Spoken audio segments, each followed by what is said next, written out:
Shabbat Shalom. This man, Abraham, is a bundle of contradictions. When God tells him to leave his land of his ancestors, of his family, no hesitation. God tells him that he is going to destroy Sodom and Gomorrah. Abraham steps up and begins arguing with God. God tells him to sacrifice his son. No hesitation. Who is he? Is he somebody that is willing to follow God's command at any moment? Is he somebody who wants to argue about things? It's very unclear. But we have an underlying concept of Abraham that does somewhat explain the seeming incongruities. Abraham seems to always argue on the side of justice. Moving house, there's no right or wrong about that. If God asks him to do it, it must be fine. Moving to destroy Sodom and Gomorrah, well, that seems a little unjust, and so Abraham is going to step forward and have an argument. Sacrificing his son, the biggest trial, here he seems quite unsure of what is the right thing to do until God clarifies that it's not actually going to be a sacrifice. So too with the banishment of Ishmael. It bothers him greatly until he gets another level of clarification that this too is a just solution to the problem that the family has.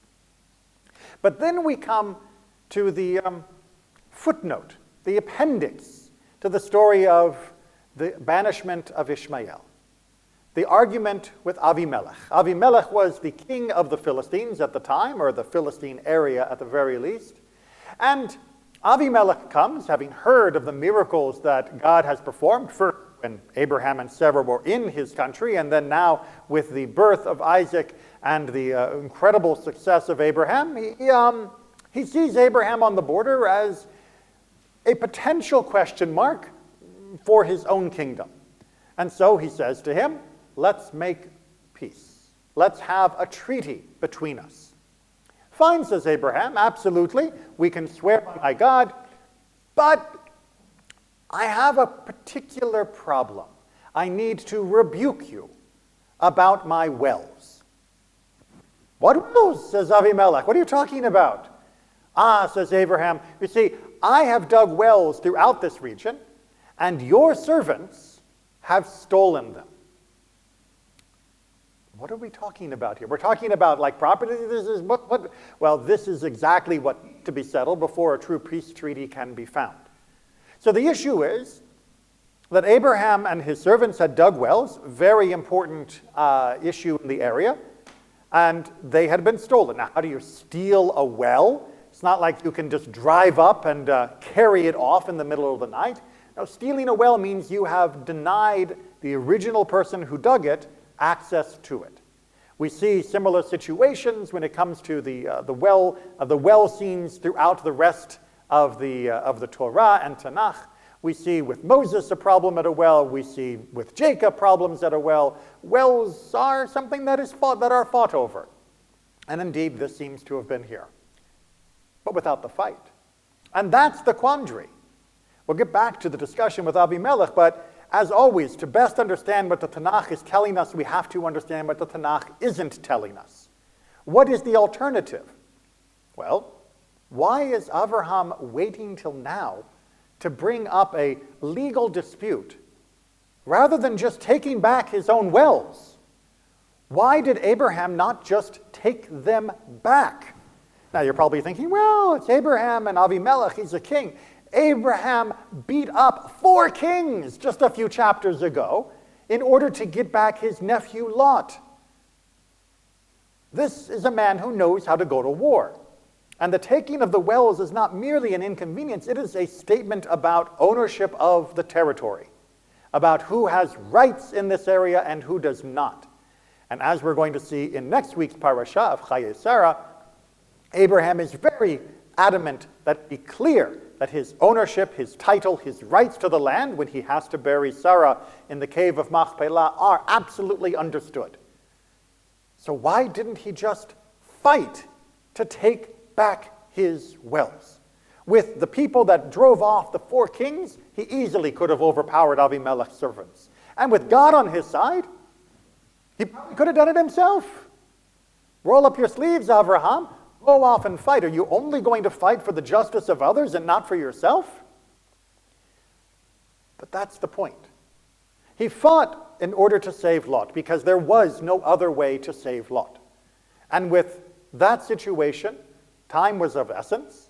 He had to save him before they disappeared on their rampaging campaign and make sure that he could bring Lot home again. Now, all the good that it did for Lot living in Sodom and Gomorrah, but that's a whole other story. But with Avimelech, he is looking for something more enduring, more lasting, more permanent. So let's go down the alternative path of imagining he had waged war against Avimelech over the case of the wells. And imagine that he had won. Great. What does he have now that he didn't have before? Well, he's got his wells back. Did he need the wells? Well, technically not, because he was doing just fine without them.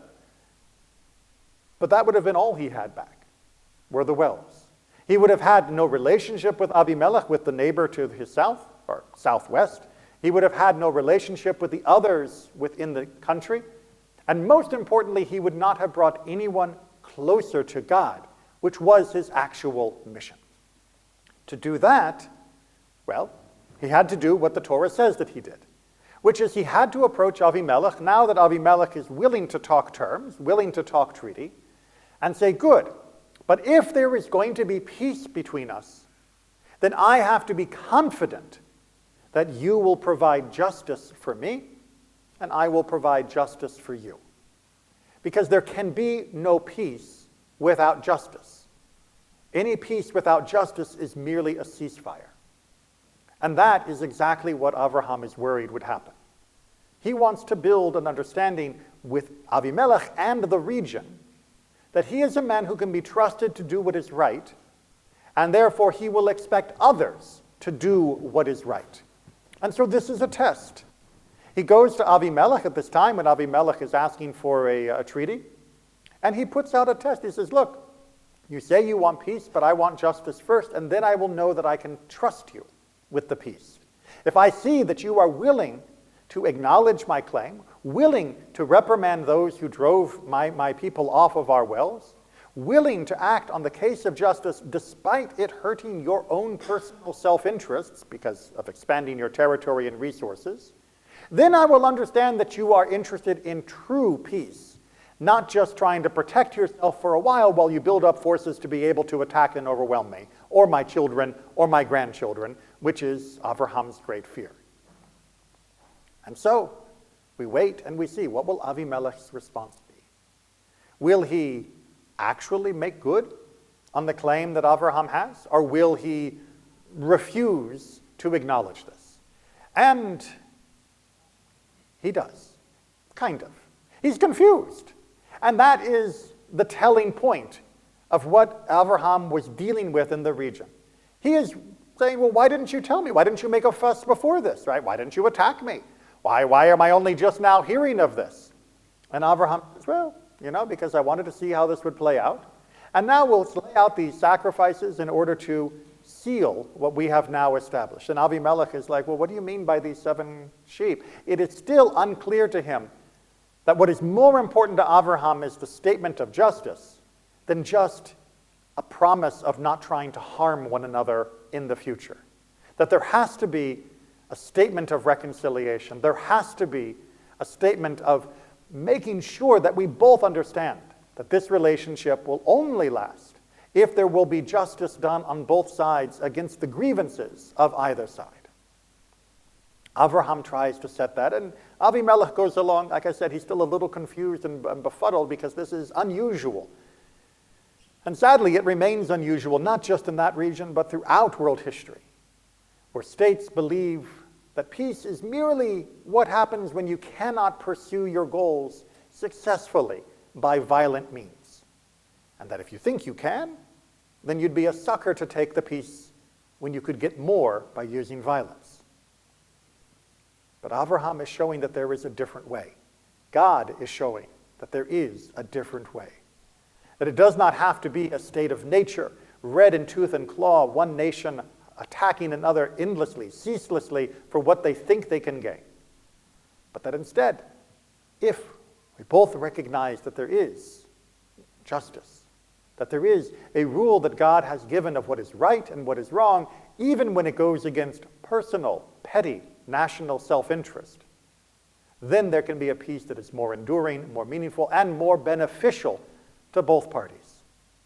So they will be able to actually trust one another rather than merely having a pause, a lull in hostilities until one side feels that it can unjustly benefit from a little violence today. Abraham is an amazing transitional figure, not just because he came to the land of Israel, not just because of whom he sired, but because of the pattern of life he tried to establish in that part of the world.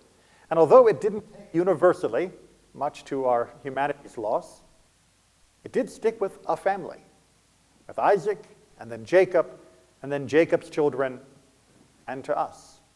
And we must have that same commitment to Abraham's vision, that there is a better way, that there is a higher calling, that there is a demand for justice alongside peace.